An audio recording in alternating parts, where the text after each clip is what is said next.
Sunday saw the launch of the This Girl Can campaign, and each night this week we're focusing on a different element of the initiative. We've already taken a look at women's football and disability sport, and tonight it's the turn of perception and roller derby. Andy Sixsmith brought us this report. Wednesday nights and sweating on skates at Walker Activity Dome. The Newcastle Roller Girls certainly can. The ladies aren't only ambassadors of the This Girl Can campaign, but are also heading up their league this season.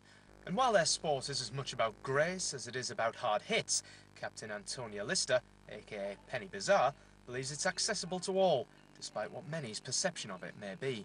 We like to think anyway that we're kind of glamorous as well as like hard hitting. We get sweaty as anyone after a bout, but you know, we still can't wait for the photos to come out at the end. You don't have to you know, take your makeup off or whatever to do a sport, but equally it doesn't have to be about how you look either. You can make it what you want it to be.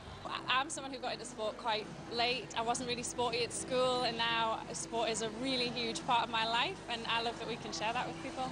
People are starting to get the message about being active, but it can be hard for women to kind of get into it and know where they can fit in and what sport is for them, especially if you weren't sporty as a kid or at school. So having something to raise awareness, and you know that like other people are doing it and it's okay and you can go and give it a go, is really worthwhile. We get some people who've done like figure skating or ice hockey, and other people like me who have never really done any sport competitively, and you know, it's anyone can get involved. We'll teach you how to skate and stuff, so that's not a problem. It's really more about being committed and deciding that you want to do it. The rest of it will come. And that accessibility is rarely more proved than by the age range at Walker. The Roller Girls have youngsters and mums training and playing, showing that you're never too old to get a bit sweaty. Yeah, it's the most accessible. That's something that I feel kind of typifies our sport, in that anyone can do it, anyone can join, and then really, really surprise themselves in how far they can go in it. Like, I was just thinking this yesterday, like I'm 31 now, and 31-year-old me is way, way fitter than 21-year-old me. I could probably do way more stuff. Like physically, I think the benefits are just absolutely enormous.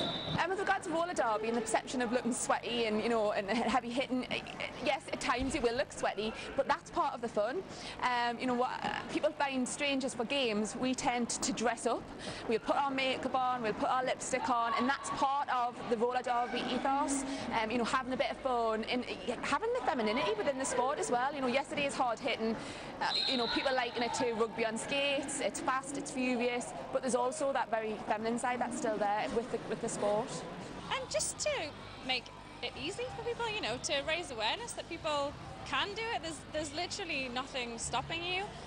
Maybe it'll be roller derby, maybe not, but you should just, you know, get moving, get active, get doing something, and you'll make friends, but you'll start to feel great as well. You know, I feel strong and capable, not just in my body but in my mind as a result of doing this, and it's, you know, it's really positive.